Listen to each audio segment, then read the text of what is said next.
Bonsoir les Itata, merci d'être au rendez-vous de C'est a fait nous, l'émission qui retrace le parcours de vie de notre invité. Je reçois aujourd'hui un jeune Martiniquais qui a fait de la promotion de notre musique à la fois un métier et un engagement, fan de musique du monde, défenseur de la tradition musicale martiniquaise. Il marche dans les pas de son père sur un rythme de jazz inspiré par notre Begin. Bonsoir Thomas Boutan. Bonsoir Jean-Marc. Comment ça va? Ça va super, ça va très bien, merci. Alors le fils qui marche sur les traces de son père au rythme du jazz avec des accents de Begin, voilà, tu t'y retrouves Oui, on peut dire ça, effectivement. C'est une belle histoire en fait, c'est une histoire de transmission. Et je remercie mon père pour ça, ouais. Oui, parce qu'on précise que tu es directeur artistique du Begin Jazz Festival et que tu es aussi le créateur et le manager du Begin Jazz Collective. C'est ça, en fait. Je suis le co-créateur, co-fondateur, puisque cette histoire du Begin Jazz Collective, on en reparlera plus largement, mais a été fondée par moi-même et mon cousin Manuel, et mon frère aussi, qui nous a un peu insufflé quelques idées aussi. Ouais. Le trio magique. On peut dire ça. Alors, tu es un habitué de Zitata TV, puisqu'il faut dire que tous ces derniers mois, on t'a suivi, et on peut dire que l'actualité du Begin Jazz, qu'il soit festival ou qu'il soit collectif, a été particulièrement dense ces derniers temps. C'est vrai, puisqu'il y a eu un tournant en 2020, en pleine pandémie, où on crée ce projet du Begin Jazz Collective, que tout le monde en tout cas a entendu parler depuis, c'est un projet avec différentes déclinaisons, un documentaire, un album, une tournée. En tout cas, c'est un projet qui part d'une envie de pouvoir augmenter notre visibilité, la visibilité de notre territoire, de notre culture, en France et dans le monde. Et voilà, ces derniers mois, c'est un peu la représentation de tout ça. Ouais. Alors on va évoquer ta jeune vie, personnelle et professionnelle, tu es encore très jeune. Oui, je crois. Et puis aussi tes engagements, et on va démarrer par la rubrique Kimounouye. Yes.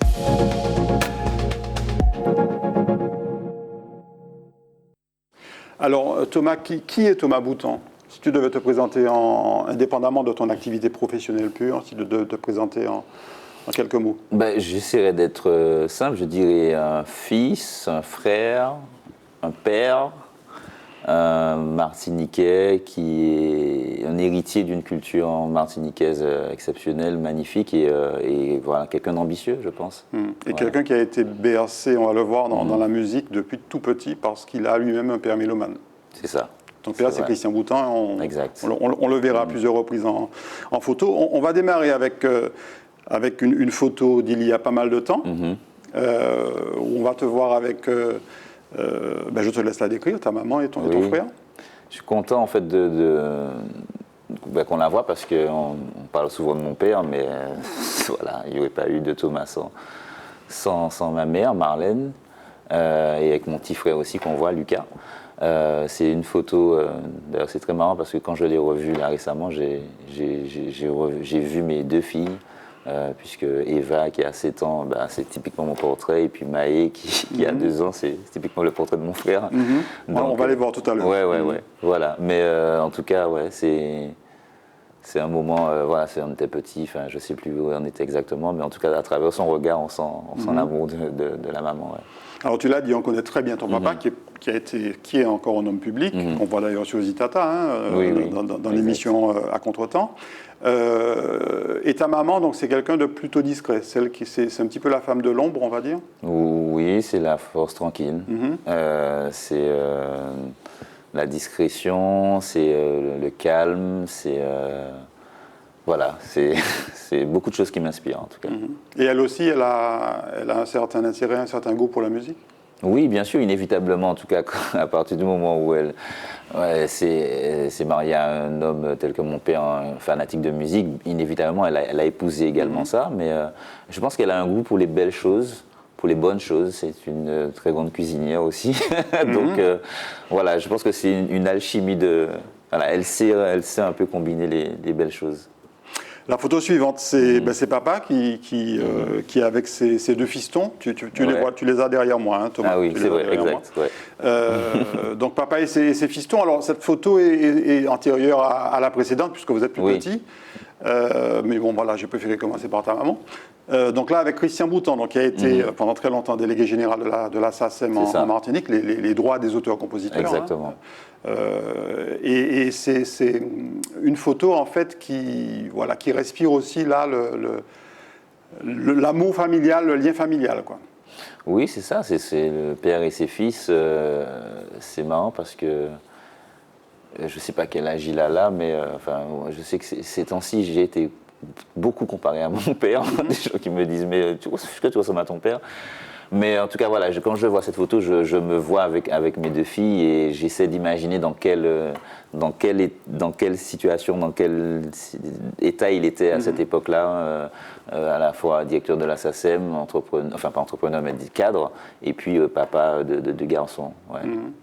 Et c'est ton père, Christian, dont tu es l'aîné, Lucas est plus jeune, c'est quelqu'un avec qui tu as très tôt entretenu une relation, bien sûr père-fils, mais aussi très fusionnelle. Oui, je crois, parce que, en tout cas, moi j'ai des souvenirs où tout petit, j'entends de la musique. J'entends de la musique et j'ai en tête un album de Ralph Tamar, je crois qu'il s'appelle Anthologie, je ne sais plus, avec des morceaux comme Exil, comme Polisson, Les Enfants du Soleil, quelque chose comme ça. Ouais. Et voilà, j'ai vraiment ces souvenirs-là dès tout petit. Que mon père mettait enfin, des chansons qu'il mettait dans la voiture ou à la maison, quoi. Oui, parce qu'au-delà d'être directeur de la SACEM, c'est quelqu'un qui a vraiment la musique en lui. Ah, clairement, c'est certain. Il est pianiste à ses heures perdues, pianiste amateur.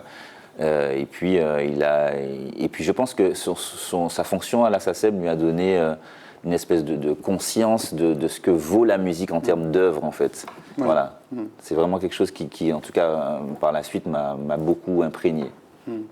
Alors, il y a ta maman, ton papa, et puis il y a Lucas, qu'on a déjà vu sur les deux photos précédentes, mais qu'on va retrouver avec toi sur une photo très, très sympa également. Donc là, voilà. Ouais. Je suis désolé, j'essaie d'enlever ce chat dans la gorge. Okay. Donc là, voilà, on sent la complicité aussi entre les frères. Oui, mon frère, c'est ma moitié, c'est mon alter ego. Enfin, il y a combien d'écart entre vous? On a 3 ans d'écart, 3 ans et demi, quelque chose comme ça, mais c'est très intéressant parce que autant je pense quand j'étais petit, je crois ma mère m'a même dit une fois que je lui ai dit, mais maman, quand on va venir récupérer, quand est-ce que les parents de cet enfant vont venir? Donc autant au début, des fois je ne pouvais pas comprendre, mais plus les années passent et plus je réalise la complicité qu'on a et la complémentarité aussi. Oui, et puis on va le voir, c'est aussi aujourd'hui quasiment ton associé, on va dire. Dans oui, c'est mon partenaire, vraiment, ouais, clairement. Et quelles ont été vos relations? Donc tu le disais, au début tu avais un petit peu cette distance par rapport à lui, mais ensuite vous êtes devenus rapidement complices. Oui, je pense qu'en tout cas la musique nous a permis ça aussi, clairement, parce que autant moi j'ai épousé ce que mon père a pu me transmettre, mais mon frère aussi à un autre niveau. Voilà, c'est quelqu'un qui connaît des fois des morceaux de chansons de tradition beaucoup plus que moi, par cœur, morceaux de Kali, etc. Donc il y a quelque chose d'assez complémentaire, d'assez, je sais pas, d'assez excitant en fait qu'on cultive chacun et puis je dirais moi je suis plus cérébral, lui il est beaucoup plus manuel. Tu vois, enfin voilà, donc il y a une vraie complémentarité. Vous avez grandi dans quelle commune? On a grandi à Fort-de-France déjà, à Redoute. Jusqu'à l'âge de 10-12 ans, en tout cas pour moi, et puis après on a basculé au Robert. Ouais. Oui, parce que le Robert, c'est un peu le fief de la famille Boutan. C'est ça, exactement. Et quel souvenir tu gardes de cette enfance, de cette adolescence? C'est assez particulier parce que j'ai l'impression d'avoir vécu, pas de vie, mais en tout cas cette partie à Fort-de-France où en réalité je pense que j'étais un peu... assez seul avec ma mère ou mon père, parce que mon père travaillait beaucoup, était très sollicité.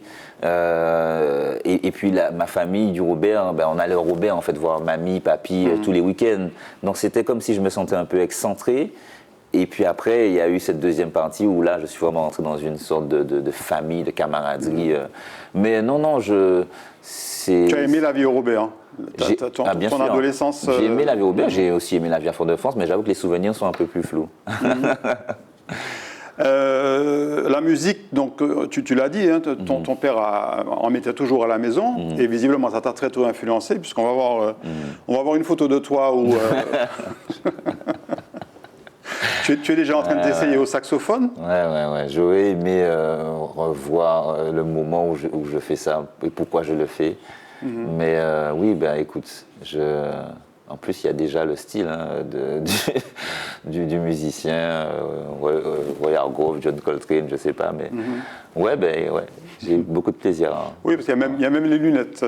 Oui, c'est ça en plus. Les lunettes de soleil ou les lunettes de frime. Les lunettes de frime. Mais Ouais. la musique on a l'impression qu'elle était effectivement très très tôt et tout le temps présente dans ta vie, même dans les voyages. Oui. Sur la photo suivante, parce que je pense que le choix de la Nouvelle-Orléans, de New Orleans, n'était pas innocent. Quelques années sont passées. Mais oui, mais alors, d'ailleurs, il y a une petite anecdote intéressante, c'est que c'était un voyage qui comprenait plusieurs escales. Ah, c'était une croisière hein? Non, alors c'était un voyage qui comprenait Miami, Orlando, et la première fois que j'allais aux États-Unis, et puis la Louisiane. Et en fait, mon père et ma mère savent pourquoi ils veulent nous emmener à la Louisiane, sauf que nous, ce qui nous intéresse, c'est les centres commerciaux, c'est les tennis, les machins. Les parcs aquatiques. Voilà, exactement. Les parcs d'attractions, etc. Et en fait, au début de ce séjour, je m'ennuyais vraiment comme un amant. Enfin, c'était très difficile. En plus, j'avais laissé ma copine de l'époque, j'avais un gros poil sur moi. Et puis je me souviens, ce qui m'a un peu ancré dans ce séjour-là en Louisiane, c'est qu'on a visité une habitation. Une ancienne habitation avec une guide qui nous a raconté l'histoire en fait de cette habitation. Et je crois que vraiment que ça a tout chamboulé parce qu'à partir de ce moment-là, j'ai vraiment épousé le moment en fait et l'histoire de cette habitation et le lieu aussi où j'étais en fait. Voilà, mais voilà, c'est. Et puis New Orleans, c'est aussi le temple du jazz. Bien sûr, forcément, vous avez été imprégné de musique en général, mais de jazz en particulier, certainement pendant tout le séjour-là. Mais en fait, c'est-à-dire que c'est pour ça que c'est intéressant. Là, je suis un jeune qui écoute des radios de jeunes en fait. Hein. Donc à cette époque, moi j'écoute du rap, du dancehall, du hip-hop et on visite on passe dans la rue Bourbon Street, qui est la rue célèbre de la Louisiane et je vois qu'il y a des photos de Cher, de Snoop Dogg. Et moi, c'est ça qui me parle. La dimension jazz, j'en suis pas du tout conscient. C'est après que je me dis, ah oui, t'étais quand même là, en fait. Et déjà, à ce moment-là, vous êtes allé à des concerts, par exemple, pendant le court séjour que vous avez fait? Non, on n'a pas vraiment fait de concerts. Mais il y a des musiciens qui jouent partout dans les rues. Oui, voilà, c'est ça, il y a des musiciens qui jouent partout, sur des balcons. Enfin, c'est quand même assez exceptionnel, en fait, de vivre ça. Ouais. Et là, parce que je crois que tu joues de la guitare? Je joue un peu de piano, de basse. Parce qu'on va voir tout à l'heure une photo voilà, avec une basse. Ah oui, c'est vrai. Et la musique, petit à petit, la musique s'installe dans ta vie. Est-ce que tu t'y intéresses vraiment ou c'est juste encore en loisir? En fait, je crois que le moment où je commence à rentrer en connexion avec un instrument, c'est le piano, puisque mon père a toujours eu des claviers, des choses comme ça. Et quand on arrive au Robert, à un moment donné, il fait l'acquisition d'un piano droit qu'il met dans le salon et c'est au même moment où la chanson française, en tout cas pas la chanson française, mais la variété française, des morceaux comme Francis Cabrel ou Pascal Obispo, des choses comme ça. Voilà, je commence à être touché par ces chansons, par des chansons en fait. Donc on est au milieu des années 90, quoi. C'est ça, exactement. Et puis je commence un peu de manière autodidacte à m'accompagner, à trouver les accords et à chanter. Et j'avoue que j'ai fait ça pendant un bon moment et je pense que ça a développé vraiment cette sensibilité musicale. Ouais. On a justement la preuve que tu chantais, que tu t'exerçais à la chanson. Sur la photo suivante, on retrouve encore papa et les deux garçons. Ouais. Et là, vous chantez tous les trois. Ouais, exactement. Ben, en fait, c'est ça, c'est que mon père avait un groupe qui s'appelait Tafia Canfré. Enfin, il a toujours un groupe qui s'est transformé, qui s'est muté, etc. Il doit avoir 20 ans. avec des répétitions tous les samedis ou tous les dimanches, etc. Et donc chaque fois qu'il y avait des occasions chez des amis, chez de la famille, ben, ce groupe-là jouait. Et Lucas et moi, on chantait aussi, on était toujours présents à chanter. Mais vous chantiez de bon cœur, c'était pas papa qui vous disait faut que vous chantiez, c'était de bon cœur. Non, c'était de bon cœur. Après, quand il a vu qu'on assurait, il disait faut que vous chantiez, faut que vous chantiez. Non, je plaisante, mais en tout cas, oui, c'était de bon cœur. Et vous chantiez quoi à ce moment-là? Ben, par exemple, là comme ça, je sais que mon frère chantait. Des fois, il chantait un morceau de Maxime Le Forestier, Le Sud, on dirait Le Sud. Oui, oui. Ou bien on pouvait chanter. Je ne sais pas si c'est Le Forestier ou Nino Ferrer, mais enfin bon. Ouais, voilà. Ou bien Laissez pas aller de Mario Canonge, ça pouvait être. Oui, donc c'était très éclectique. C'était assez éclectique, ça pouvait être Raoul Paz, Con el Balcón. Enfin, yes, non, en espagnol. En espagnol. Non, vraiment, on était assez ouverts. Ouais. Ouais. Et là, ton papa est directeur de la SACEM à ce moment-là. Est-ce que tu commences déjà un peu à aller voir des spectacles, à aller aux concerts? Oui, mais en réalité, et sans vouloir aller plus que la musique, mais en tout cas, je sais que la connexion avec le jazz, c'est vraiment un concert où il m'emmène, indépendamment de Big In Jazz, où il m'emmène à l'Atrium voir Stanley Clarke. Et en fait, ce qui m'a surtout surpris et interpellé, c'est que Stanley Clarke était accompagné de jeunes musiciens. Et voilà, ce concert m'a donné une vraie claque. Et je crois que ça a été ma première vraie connexion au jazz et aussi à la jeunesse dans le jazz. Ouais. Alors, on revient à la musique dans un instant, mais on va d'abord parler du Thomas Boutan papa, sur une photo très sympa où on te retrouve avec tes filles. Justement, tu parlais de la ressemblance de tes filles, alors une avec toi et l'autre avec ton frère. On les voit là, effectivement. Ouais. On voit Maë, la plus petite, qui a 2 ans, et puis Eva, 7 ans. Ouais. Ben, je veux dire, j'ai rien fait de plus beau que ça, en fait. J'ai pas fait tout seul, mais oui, c'est une phase dans ma vie qui est fondamentale. Ouais, la paternité, justement, tu as eu l'impression que tu as mûri d'un coup? Inévitablement. Après, c'est aussi être face à ses responsabilités, même si on pense qu'on n'est pas prêt, mais on doit l'être. Hein, et puis surtout, qu'est-ce qu'on transmet? Voilà. Donc j'essaie de faire au mieux. Et non, c'est une mission.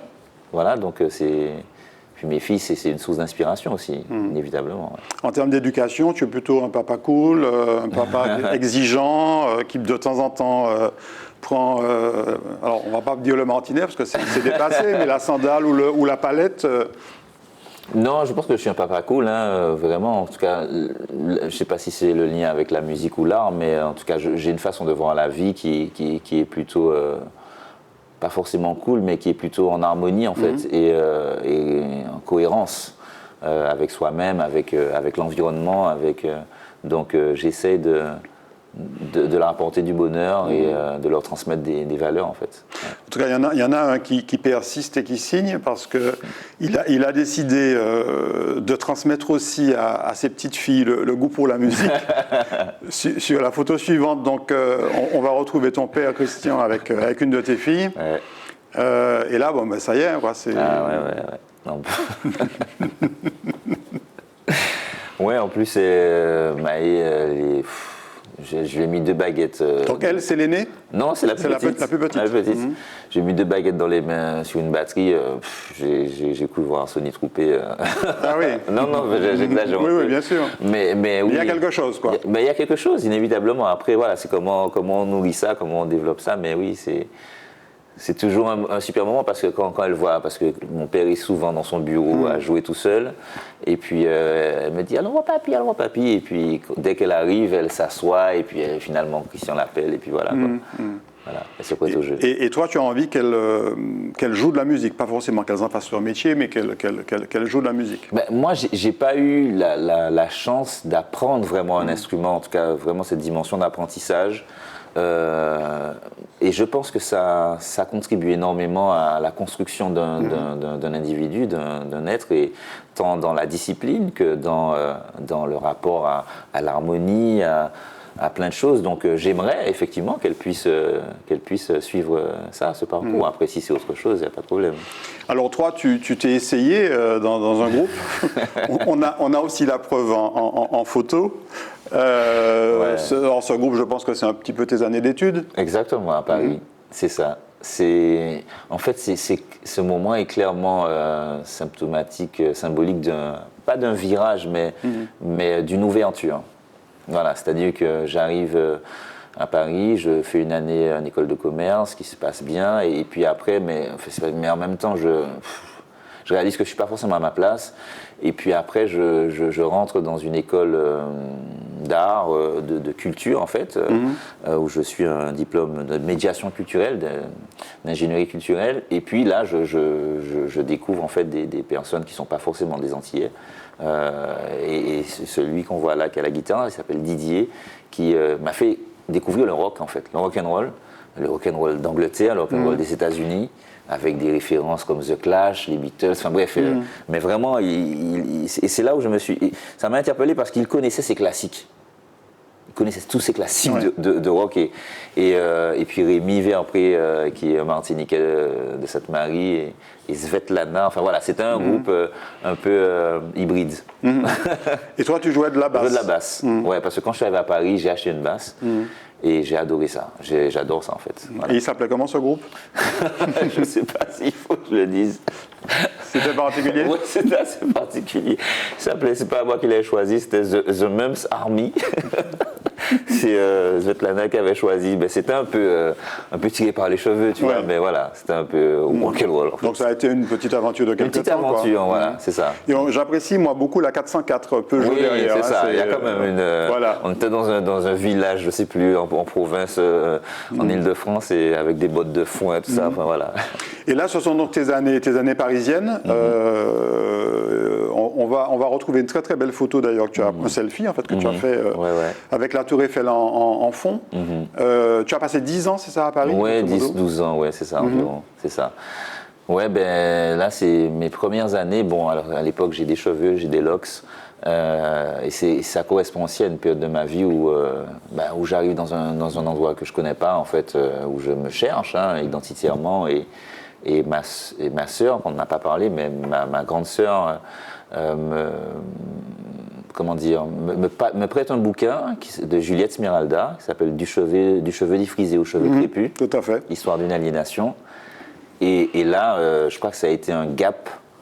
Là, tu t'es dit, voilà. Assez radical. Chivé naturel, quoi. Oui, chivé naturel. Et puis surtout, les garçons noirs en général en Martinique n'ont pas l'habitude d'avoir des cheveux longs, ou à la rigueur, ils sont taxés de voyous. Oui. Mais c'est vrai que voilà, j'ai ressenti le besoin de me connecter avec moi-même, et je pense que le cheveu fait partie de moyens de se connecter avec soi-même. Ouais. Et cette période à Paris a été celle aussi où tu t'es éclaté aussi au niveau musical en tant que spectateur. Ouais.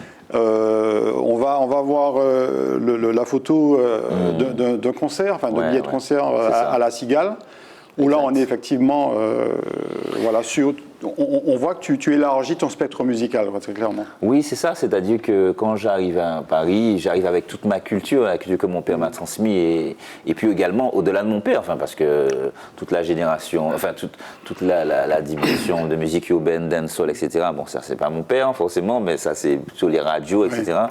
Donc j'arrive avec mon identité, et puis assez rapidement, aussi par rapport au fait que j'ai travaillé aussi à la SACEM à Paris pendant quelques années, je travaillais directement avec des producteurs de spectacles, et j'avais effectivement une opportunité de voir beaucoup de concerts. Et par exemple, là, ce ticket Robert Glasper, Experiment et Christian Scott, c'est une nouvelle génération du jazz américain qui mélange le hip-hop, qui mélange l'électronique. Voilà, ça a été des vrais moments, des grosses claques. Et on peut dire que c'est vraiment à cette période-là que tu t'es forgé une vraie culture musicale. Oui. Véritablement. Avec les concerts, en élargissant un petit peu tes écoutes aussi. J'avais une moyenne de 3 à 4 concerts par semaine. Donc pendant au moins 8 ans, c'était assez, à un moment donné, c'était vraiment... et tout à l'heure, on en parlait avec Barbara Jean-Élie qui disait que, je ne sais plus comment elle a exprimé ça, que la bonne musique nourrit l'homme, etc. Et à un moment donné, je me sentais vraiment privilégié et je me sentais béni de recevoir autant de belle musique. Oui. Et à ce moment-là, tu commences déjà à penser à en faire un peu ton métier en termes de management, en termes il se passe de promotion, promoteur. il y a un moment clé, c'est que en 2010, je me rends, parce que je travaillais déjà en tant que stagiaire à la SACEM à Paris, et je prends connaissance d'un salon qui s'appelle les Biennales du spectacle à Nantes, qui est un salon orienté autour des producteurs de spectacles. Donc il y a environ une centaine de producteurs et qui présentent leur catalogue, etc. Et je vais là tout seul et je prends une claque. Je me dis mais comment ça, c'est quoi ce métier, c'est quoi ce métier? C'est pas possible. Et c'est vraiment là le départ où je me dis non, il y a quelque chose là, il faut. Et surtout que quand je vois tous les artistes qui sont représentés, il n'y a personne de chez nous en fait. Je me souviens, il y avait Kassav, il y avait je crois Malavoie, mais qui était, et puis Victoro. Voilà. Mais c'est tout. Et là, je me suis dit non, il faut vraiment faire quelque chose. Alors, tu en as fait quelque chose, on va le voir à travers la rubrique Matinique.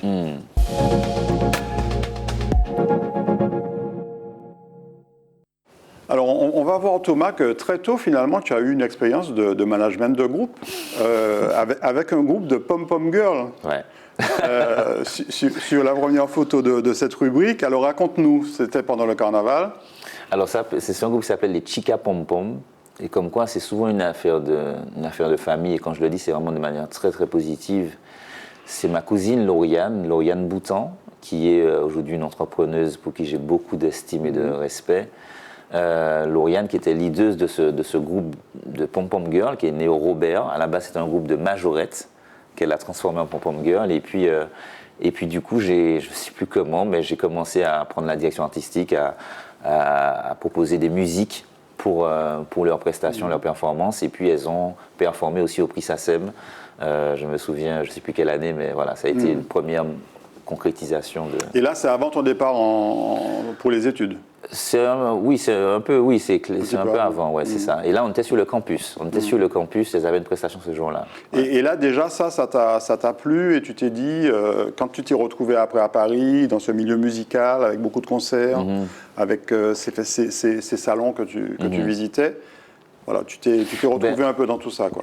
C'est ça, c'est que je pense qu'il y a, en tout cas, quand je me fais un peu mon auto-analyse, il y a aussi une dimension cinématographique, c'est-à-dire que j'ai regardé beaucoup de films quand j'étais petit, beaucoup de dessins animés, beaucoup de héros, etc.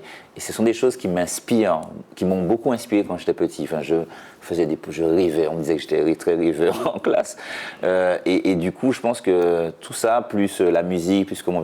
Donc, à un moment donné, il se passe quelque chose, je ne sais pas à quel niveau dans l'inconscient, dans l'esprit, qui fait que ça sécrète une sorte de créativité et de vision, je pense. Et puis il y a eu la création par ton papa du Big In Jazz Festival, auquel tu as d'abord participé en tant que photographe. Et donc là, tu es essentiellement, voilà, tu fais de la photo, tu es spectateur, mais tu n'imagines pas encore forcément en faire en fait, une partie de ton métier. Ah oui, c'est-à-dire que là, c'est mes années Paris, donc je rentre en Martinique comme à chaque vacances, mais je n'ai pas encore vraiment mis mon pied dans le festival. Par contre, j'ai déjà commencé à suggérer aux producteurs de l'époque, que je salue d'ailleurs, Jean-Marc Daric, quelques groupes comme Grégory Privat, comme Yoban Troubadou, quelques jeunes groupes en fait. Mais voilà, je suis spectateur. Effectivement. Des jeunes groupes qui étaient prometteurs et qui ont tenu leurs promesses. Exactement. Et là, quand tu as... Alors, le festival avait déjà quelques années, là. Oui. Qu'est-ce que tu pensais de cette initiative de ton père, du Big In Jazz Festival? Ah non, mais de toutes les façons, alors c'est pour ça, il y a Big In Jazz Festival, mais avant ça, il y a Prix SACEM. C'est-à-dire que moi, je grandis avec ça déjà, les Prix SACEM. Enfin, et là, c'est clair que ça m'a secoué, comme mon frère aussi. C'est-à-dire qu'à un moment donné, tu réalises qu'il y a un événement qui est attendu, l'événement musical qui est attendu dans l'année, c'est le Prix SACEM, qui est attendu du public, qui est attendu des artistes, qui est attendu de la profession et des médias. Ce sont un peu nos victoires de la musique. C'est ça, en tout cas à l'époque. Et donc, Et donc tu vis ça en tant que fils d'eux, c'était assez particulier. J'ai une petite anecdote en tête où à l'époque j'enregistrais beaucoup de dessins animés avec les cassettes VHS à l'époque, et je crois que j'ai utilisé la cassette du prix SACEM j'ai pris une belle volée après, mais en tout cas voilà, ça a commencé par les prix SACEM, et puis Big in Jazz c'est une continuité. Je pense que voilà, c'est une autre création de mon père, une autre dynamique, où pour le coup on voit vraiment des musiciens s'exprimer. Voilà, c'est vraiment ça qui m'a... Et à ton retour en Martinique, assez rapidement, tu vas pénétrer dans l'organisation du Big in Jazz Festival. On va voir une photo, alors je ne sais pas de quand elle date, cette photo devant l'affiche du Big in Jazz. Ah yes.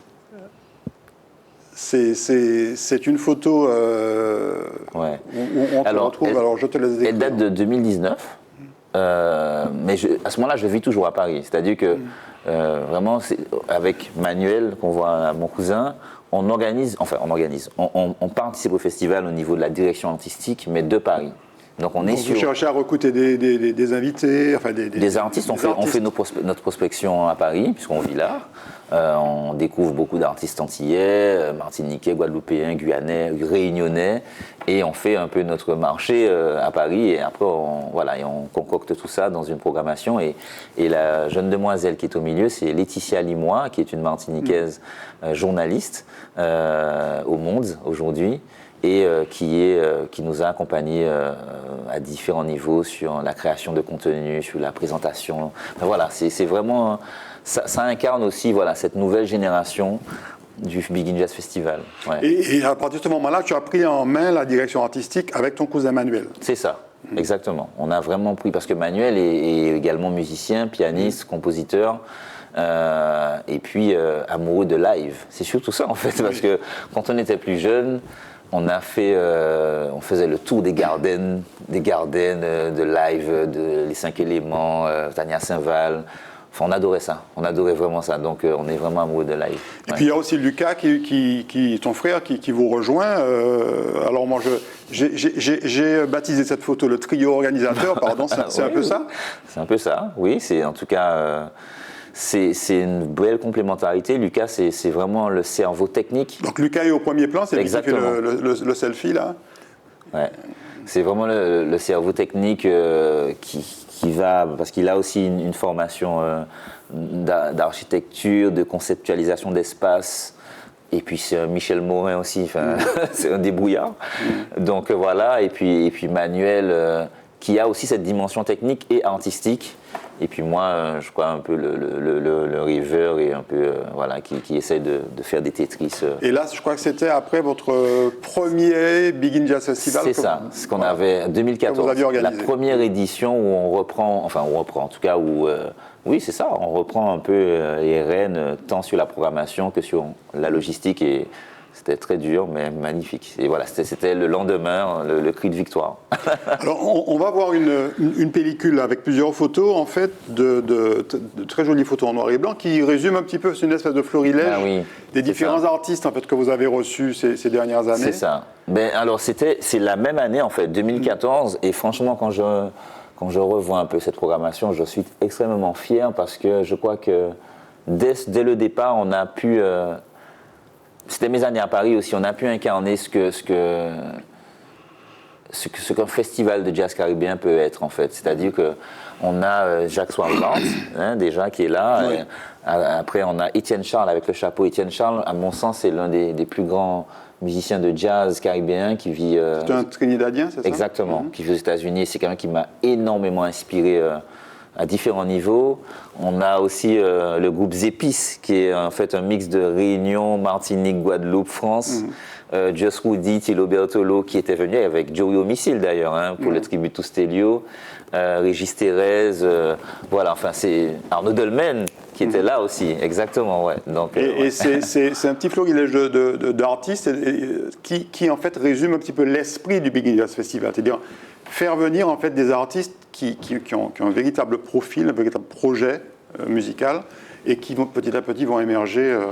Oui, c'est ça, c'est-à-dire que je dis qu'il y a eu deux dynamiques, c'est pour ça que je tiens à rectifier. Nous, on arrive à je ne sais plus, à la 12e édition, quelque chose comme ça, ou 13e édition.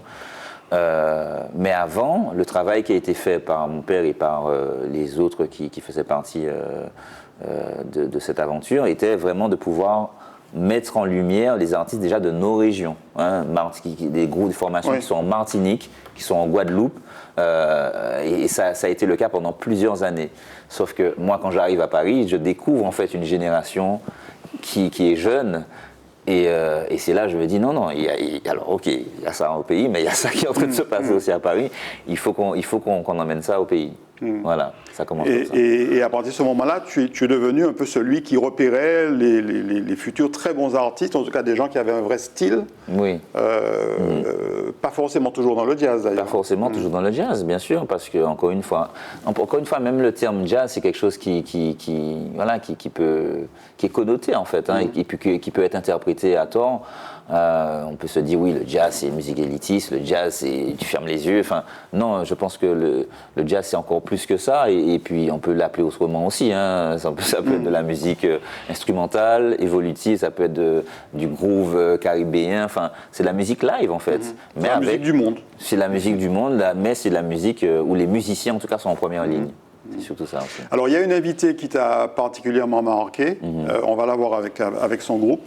C'est Yolanda Brown. Ouais.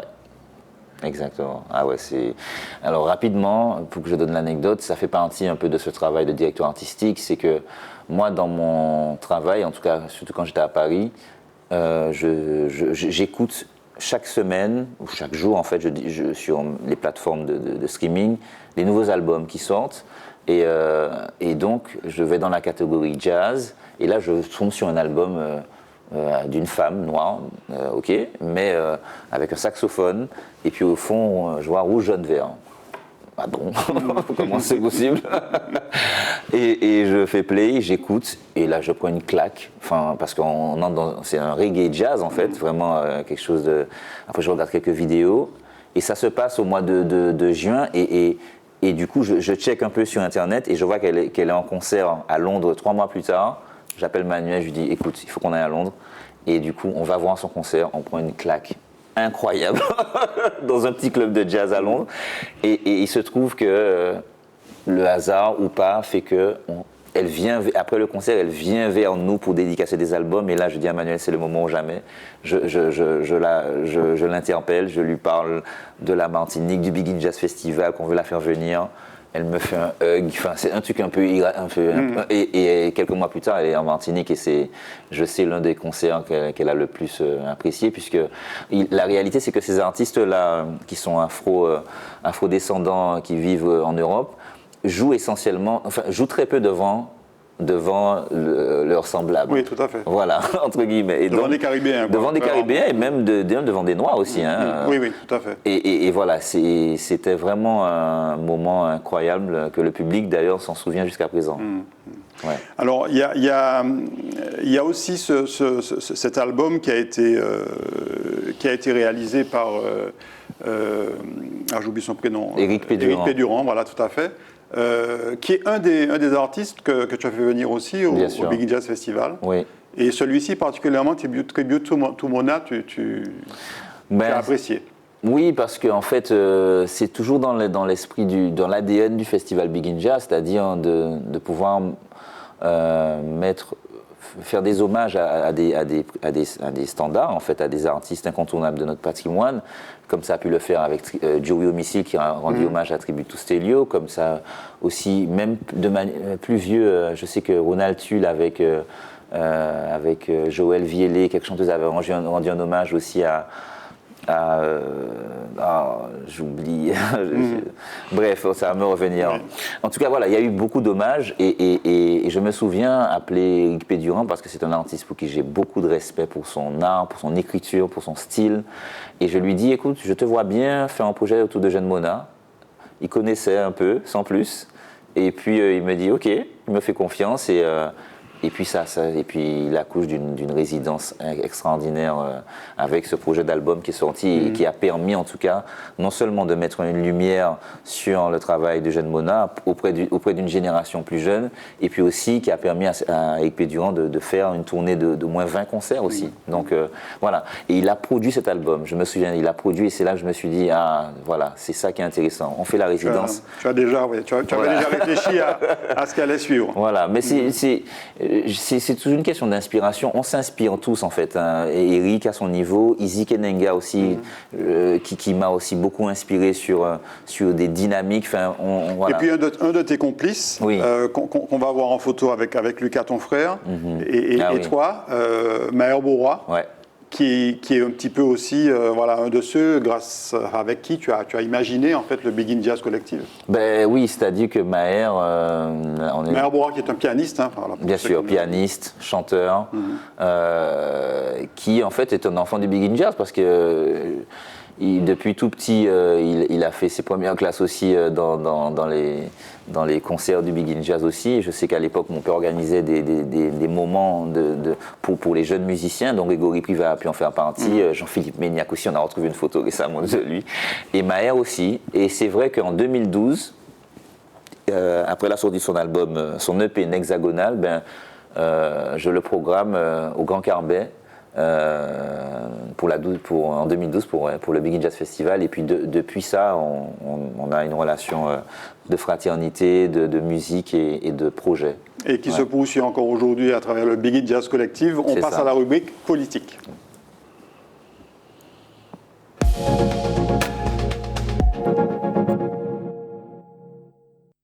Alors Thomas, on va parler de tes engagements et surtout de cet engagement à travers le concept Begin Jazz Collective.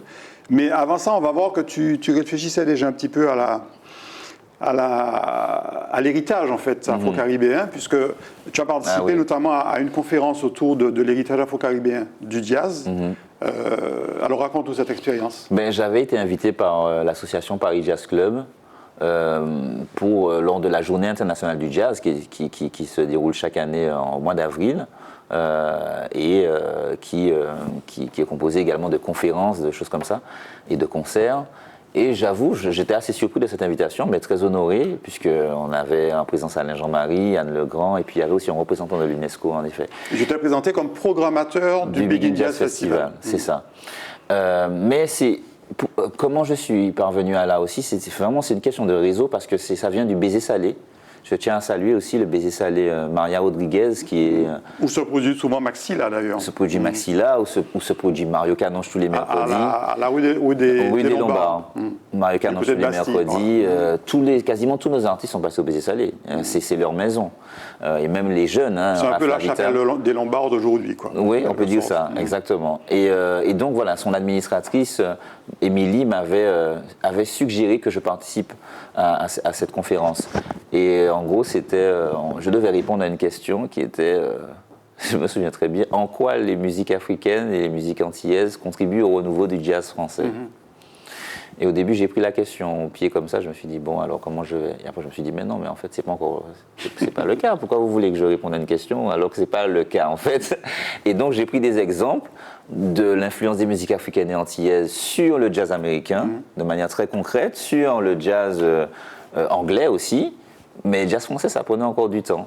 Et voilà, c'était en tout cas un moment très intéressant où j'ai pu donner mon avis, ma lecture de jeune. Et puis surtout, c'était un peu une sorte d'annonce sans que je le sache. Mais voilà, je me souviens qu'à la fin, j'ai dit, mais vous inquiétez pas, on va s'en charger. Voilà. Alors, il y a eu le fameux tournant de 2020, année du Covid, année de ces fameux confinements à répétition, année forcément d'impossibilité d'organiser le Begin Jazz Festival. Exact. Et il y a eu cette résidence d'artistes où tu as rassemblé en fait les futurs membres ou les déjà membres du Begin Jazz Collective. Raconte-nous un petit peu comment t'es venue cette idée. Encore une fois, c'est une somme On va voir d'ailleurs la photo. Ok, en même temps, super. De Maher et de ton associé. Oui, oui, effectivement. Voilà, Maher et Laurence Ventura qui m'a rejoint en fait C'est vraiment une question. Moi, je vois la vie aussi comme un puzzle. Je pars à Londres pour voir un groupe avec mon cousin. Ça, c'était une autre fois, un autre groupe. Et au même moment, j'apprends qu'il y a 2 jeunes martiniquaises qui organisent un événement pour faire briller la culture martiniquaise. Laurence Venture en fait partie. Je dis à Manuel, écoute, on ne part pas de London si on n'a pas vu les filles. C'est pas possible. Et du coup, on arrive à les voir dans un café, etc. Et elle me rejoint quelques mois plus tard sur le Big in Jazz Collective. Et c'est aujourd'hui l'agent de Maher. Voilà. Mais et donc cette résidence d'artiste qui est en fait l'acte de naissance du Big in Jazz Collective en quelque sorte. Clairement, mais comme tu l'as dit, en fait, je crois que c'est une période comment dire, c'est une période qu'on a tous vécue comme une contrainte, comme un blocage, comme une sorte d'épreuve en fait. Et à ce moment dans ma vie, à ce moment-là, je vis plusieurs épreuves personnelles et j'attends ma deuxième fille, Maë, dans un contexte particulier. Et donc c'est pas évident et en même temps, c'est une époque aussi où j'épouse un peu des pensées comme le stoïcisme, le fait de ce qui dépend de moi, ce qui ne dépend pas de moi, comment... Tu es en pleine introspection là. Complètement. Comment contourner l'obstacle. En même temps, le confinement s'y prêtait bien. Ah, bien sûr. Comment contourner l'obstacle, comment profiter d'une contrainte, comment voir une opportunité dans la contrainte, etc. Et je pense que tout ça, en fait, à un moment donné, me fait avoir une réflexion et me dire « Ah, ok, alors, c'est mon frère qui me dit... » C'est les 18 ans du festival, faisons un film rétrospectif. J'ai dit, ok, bon, on fait un film, mais faut qu'on aille plus loin que ça, en fait. Si on fait un film, ouais, d'accord, mais de quoi? Et il y a plusieurs inspirations, dont Étienne Charles qui m'avait suggéré à l'époque de faire un collectif, etc. Et je combine tout ça, plus la série The AD, où on retrouve Ludovic Louis et Joey Homicide. Le trompettiste. Voilà, je combine tout ça et je me dis, ah, ok, il y a un match là, et après avec Manuel, on choisit les musiciens, enfin bref, voilà, ça part comme ça. Et alors, on va voir sur les 2 photos suivantes, donc quelqu'un qui a été aussi très importante dans ce projet, puisqu'elle a réalisé le documentaire, Marina Jallier. Ouais. Et puis une séquence du tournage avec Marie-Josée Ali, du tournage de ce documentaire, qui est visible d'ailleurs sur le site internet de Big in Jazz. Exactement, voilà. sur le site du Big in Jazz, et puis également sur YouTube. Alors, je crois que, indépendamment du métier de direction artistique, et c'est ce qui m'anime, mais ce qui m'anime surtout, c'est de pouvoir faire des connexions, de pouvoir rassembler des éléments ou des personnes, de faire des paris. Et Marina, à l'époque, quand je la contacte, je la connais à peine. En fait, on m'a parlé d'elle, j'ai vu un peu son travail. Elle suit des artistes en tournée. Je sais qu'elle a une proximité avec les musiciens. Elle a un nom prédestiné pour ça. Oui, en plus. Et en plus, on me dit qu'elle est martiniquaise. Enfin, bon, je la rencontre à Paris, mais je la connais pas plus que ça. Mais je me dis, il y a un truc. Il y a un truc, en plus, une jeune femme, il y a peut-être quelque chose. Et je prends ce pari, je lui parle du projet, et puis, et depuis, on est inséparables parce que c'est une femme extraordinaire, en fait. Vraiment, c'est une jeune femme extraordinaire, très talentueuse et qui a contribué énormément à la réussite du Big in Jazz Collective. Et ce documentaire, qui est très, très vivant, très sympa, en fait, tourne autour de la résidence d'artistes, mais aussi fait des références à tous ces artistes qui ont inspiré en fait les membres du Big in Jazz Collective. Alors on peut citer bien entendu Stélio, on peut citer Marius Cultier, tous nos aînés, Eugène Mona, Alex Bernard, Alain Jean-Marie, etc. Donc des gens qu'on voit aussi dans le documentaire. Jocelyne Béroir, Marie-Josée Ali, dont vous avez utilisé Thomaline, voilà, c'est ça. Et tout ça montre l'émulsion, la naissance de ce Big in Jazz Collective, vraiment avec une super ambiance entre ces 8 musiciens. Oui, parce que je pense que l'ambiance est liée au contexte. On est dans un contexte où tout est annulé. Il n'y a plus de festival. On est dans un contexte assez irrationnel où il n'y a plus de festival, il n'y a plus de concerts, il n'y a plus rien. Par contre, il y a un moment où il y a un projet qui est en train de se faire en Martinique, à Fort-de-France, dans la villa Chanteclair. On ne sait pas où. Et d'ailleurs, Joey Homicide le dit, il dit on ne sait pas où. Joey Homicide, qui lui est haïtiano-canadien. Exactement. Et qui fait partie du Big in Jazz Collective. Oui, clairement, parce que Joey, ça fait partie des artistes internationaux qui nous ont dès le départ, hein, je dis nous, à mon frère Emmanuel et moi, donner une force. Ils nous ont dit, messieurs, vous avez un truc là, les gars, j'ai ça solide. Tu vois, c'est des vibes aussi. Étienne Charles aussi l'avait fait à son niveau, Franck Nicolas aussi. Bref.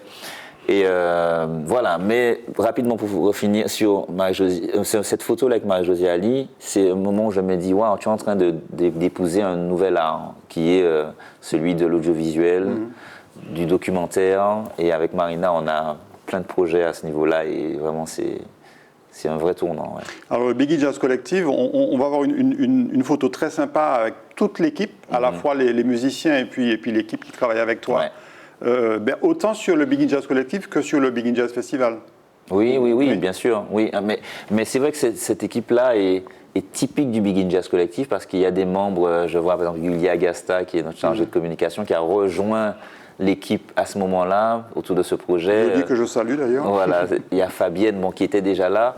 Mais ça, c'est vraiment le noyau. Il y a Gianni qui faisait le son. Mais c'est vraiment le noyau du festival et du collectif. Gilles Pastel, notre ingénieur du son. Voilà, bref, plus tous les musiciens.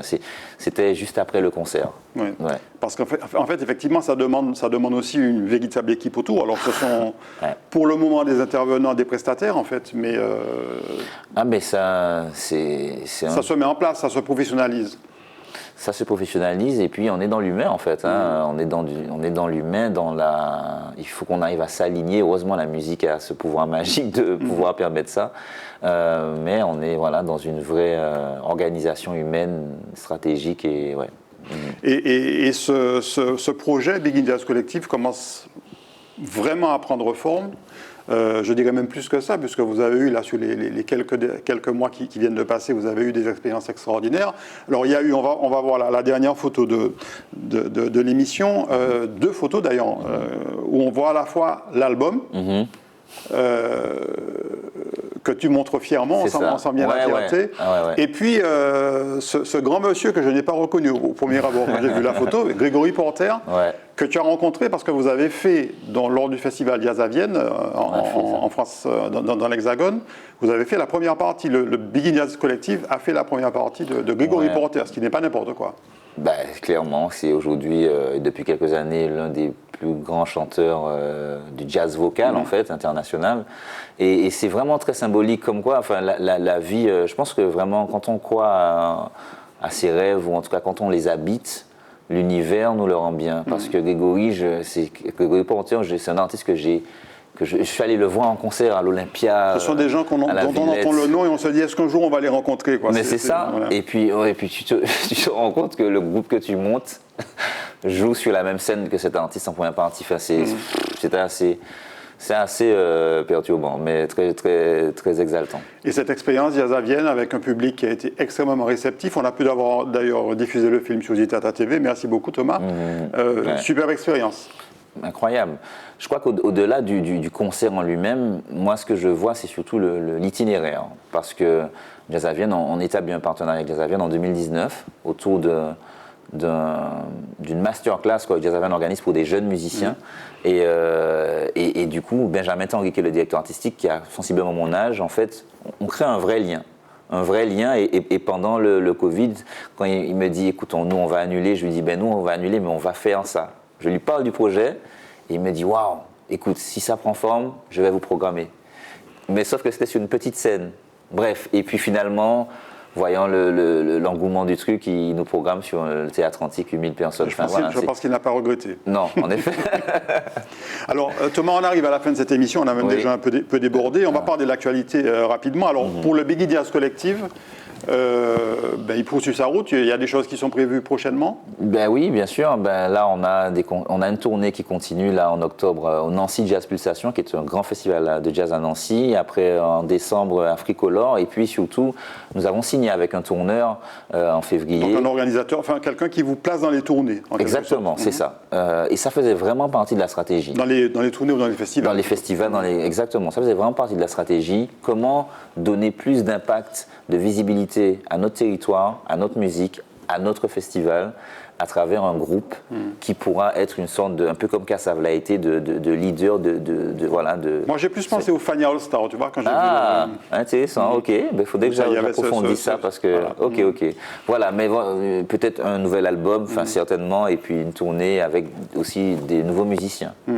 Et puis l'actualité immédiate, là, ça va être le Big In Jazz Festival cette fois-ci. C'est ça. Fin septembre, début octobre. Tu nous en dis plus? 24-25 septembre à Saint-Pierre. On a 2 week-ends, un week-end dans le Nord et 1er et 2 octobre au Parc des Floraliers aux Trois-Îlets. Une programmation de 12 artistes incroyable entre la Martinique, la Guadeloupe, la Guyane, Alors Cuba. Au CDST, donc le Centre des découvertes de découverte des sciences de la Terre à Saint-Pierre, voilà. Et puis au Floralie, quelques noms d'artistes qui seront présents? Oui, je dirais, on aura Malika Tyrolien, que beaucoup de gens ne connaissent pas, mais qui, à mon sens, aujourd'hui s'inscrit dans les pas de Jocelyne Béroir. Je le dis vraiment dans le sens au niveau international, au niveau de la portée, de l'empreinte qu'elle met au niveau international dans sa culture. Et voilà, Malika Tyrolien, on aura aussi Iliane Canizares de Cuba, chanteuse et violoniste extraordinaire. On aura aussi James Germain qui va faire une rencontre avec Maher Bora. James Germain, le musicien haïtien, le chanteur haïtien. Et puis on aura aussi Akoda de La Réunion. Enfin voilà, mais suivez bien. Voilà, vous suivez tout ça sur les réseaux sociaux, sur le site du BigInJazz.com. Et puis voilà. Et puis les billets sont déjà en vente ou pas encore? Ça va être d'ici dans quelques jours. Alors une dernière question pour terminer. Aujourd'hui, je vois Big In Jazz Collective. Big In Jazz Festival, c'est toujours avec le mot Begin? Ou alors il y a une petite évolution? Oui, il y a une évolution. En fait, Big In Jazz Collective a été, je crois, l'alibi pour instaurer cette nouvelle appellation. Parce qu'on avait déjà ça en tête. D'ailleurs, on avait des banderoles Big In Jazz depuis 2019. Voilà, c'est un tournant en fait. On élargit tant dans la musique que dans la perspective du festival international. Donc on garde la sonorité Big In, mais ça s'écrit Big In Jazz. Exactement, voilà. C'est ça. Merci beaucoup Thomas d'avoir partagé avec nous ton parcours et puis tous ces projets. Merci beaucoup. On te souhaite encore pleine réussite. Merci. Merci beaucoup à vous de nous avoir suivis. On se retrouve très bientôt pour un nouveau Côté Ça. Très bonne soirée ou très bonne journée.